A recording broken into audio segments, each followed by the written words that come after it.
Arrête une seconde. Regarde ta vie aujourd'hui. Est-ce que tu avances vraiment ou est-ce que tu fais juste semblant d'avancer? Parce qu'il y a une vérité que personne ne veut entendre. Tu peux avoir grandi sans jamais être devenu adulte. Et le pire, c'est que ça peut continuer comme ça pendant des années. Aujourd'hui, on va parler du moment où tout change. Le moment où tu arrêtes de fuir et où tu deviens enfin la personne que tu dois être. Reste bien jusqu'à la fin, parce que ce message peut littéralement changer ta manière de voir ta vie. Avant de continuer, si tu veux vraiment évoluer, si tu veux devenir une meilleure version de toi-même, alors abonne-toi maintenant.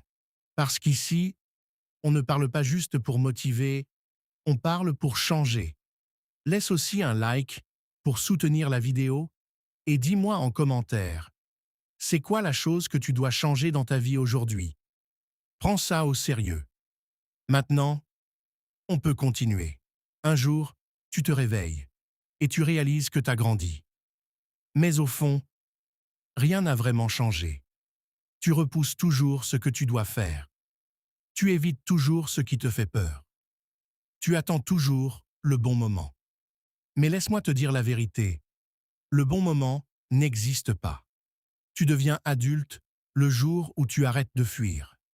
Fuir tes responsabilités. Fuir tes décisions. Fuir ta propre vie. Aujourd'hui, tout le monde veut montrer sa vie. Poster. Prouver. Exister à travers le regard des autres. Mais ceux qui avancent vraiment ne sont pas occupés à montrer. Ils sont occupés à construire, dans le silence. Parce que la vraie progression ne fait pas de bruit. Alors demande-toi, est-ce que tu construis ta vie ou est-ce que tu la mets en scène? Se plaindre, c'est facile, c'est même confortable, mais ça ne change rien. Pendant que tu expliques pourquoi c'est difficile, quelqu'un d'autre agit malgré la difficulté. La différence est là, pas dans les excuses, dans les décisions. Tu attends de ne plus avoir peur pour agir? Alors, laisse-moi te poser une question simple. Depuis combien de temps tu attends? Quelques semaines? Quelques mois? Peut-être même des années? Tu te dis que tu vas te lancer quand tu seras prêt, quand tu seras plus confiant, quand tu seras sûr de toi. Mais au fond, tu sais déjà la vérité. Ce moment-là ne vient jamais, parce que la peur ne fonctionne pas comme ça. Elle ne disparaît pas avec le temps. Elle ne disparaît pas avec la réflexion. Elle ne disparaît même pas avec la motivation. Elle reste, silencieuse parfois, bruyante souvent, mais toujours là. Et pendant que tu attends qu'elle parte, ta vie, elle, n'attend pas. Les opportunités passent, les idées s'effacent, l'énergie diminue. Et petit à petit, sans t'en rendre compte, tu t'habitues à ne rien faire. Tu t'habitues à hésiter. Tu t'habitues à remettre à plus tard. Tu t'habitues à vivre en dessous de ce que tu pourrais être. Ce n'est pas un grand échec qui détruit une vie. C'est l'accumulation de petits renoncements. Ces moments où tu aurais pu agir, mais tu ne l'as pas fait. Ces décisions que tu as repoussées. Encore et encore. Et un jour, tu regardes en arrière et tu te rends compte que ce n'est pas la peur qui t'a arrêté. C'est toi. Pas parce que tu étais faible, mais parce que tu as cru que pour avancer, il fallait d'abord ne plus avoir peur. Alors que c'est exactement l'inverse. Ceux qui avancent dans la vie ne sont pas des gens spéciaux. Ils ressentent la même peur que toi. Le doute, l'hésitation, la pression, la peur de se tromper, la peur du regard des autres. Rien de tout ça ne disparaît. Mais eux, ils bougent quand même. Pas parce qu'ils sont sûrs, mais parce qu'ils ont décidé de ne plus laisser la peur décider à leur place. Ils comprennent que la peur n'est pas un signal d'arrêt.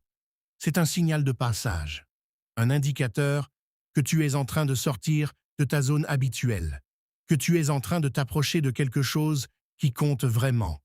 Et c'est là que tout se joue, pas dans les grands moments, Mais dans ces instants précis où tu hésites, où tu sais que tu devrais faire quelque chose, mais que tout en toi te dit de rester en sécurité, c'est dans ces moments-là que tu construis ta vie. Soit tu écoutes la peur et tu restes exactement où tu es. Soit tu avances malgré elle et tu changes tout, pas d'un coup, pas parfaitement, mais suffisamment pour créer un mouvement. Parce qu'un mouvement, même petit, brise l'immobilité. Un message envoyé, une décision prise, un premier pas. Ça peut sembler insignifiant, mais c'est exactement comme ça que les choses commencent. Pas avec de la confiance, avec du courage. Et le courage, ce n'est pas quelque chose que tu attends, c'est quelque chose que tu crées. À chaque fois que tu choisis d'agir, malgré, on t'a vendu une idée séduisante, presque parfaite. On t'a dit que la liberté, c'était faire ce que tu veux, quand tu veux, comme tu veux, ne dépendre de personne, ne te priver de rien, suivre toutes tes envies. Et au début, ça semble logique. Qui ne voudrait pas de ça? Mais regarde bien autour de toi. Regarde ceux qui vivent comme ça. Ils mangent quand ils veulent. Ils dorment quand ils veulent.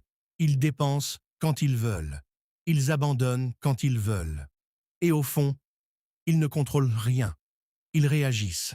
À chaque envie, à chaque impulsion, à chaque émotion. Ce n'est pas de la liberté. C'est une autre forme de prison. Une prison invisible. Parce que quand tu ne contrôles pas tes envies, ce sont elles qui contrôlent ta vie. Tu veux te lever tôt, mais ton lit te retient. Tu veux travailler sur tes objectifs, mais ton téléphone t'appelle. Tu veux avancer, mais ton confort te bloque.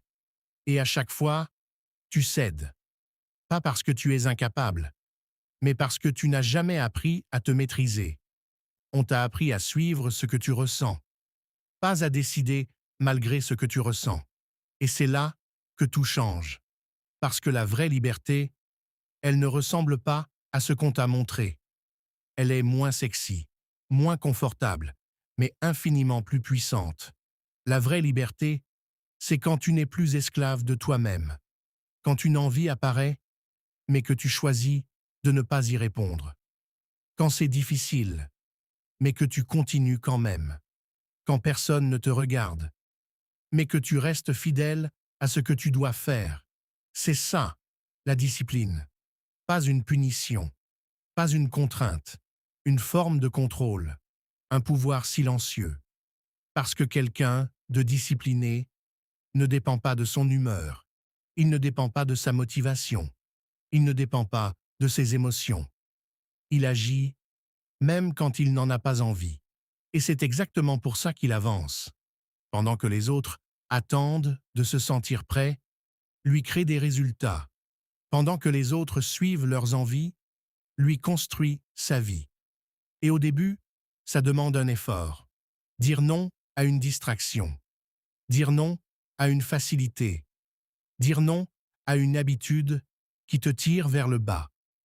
Mais chaque fois que tu le fais, tu reprends un peu de contrôle, un peu de pouvoir, jusqu'au moment où tu comprends quelque chose de profond. Tu n'as pas besoin de faire ce que tu veux pour être libre. Tu as besoin d'être capable de faire ce qui est nécessaire, même quand tout en toi veut faire l'inverse. Tu veux tout, tout de suite. Mais rien de solide ne se construit rapidement. Le vrai changement est lent, invisible, silencieux. Mais c'est lui qui dure, jour après jour, choix après choix. Alors dis-moi, tu veux juste avoir l'air adulte ou tu veux vraiment le devenir?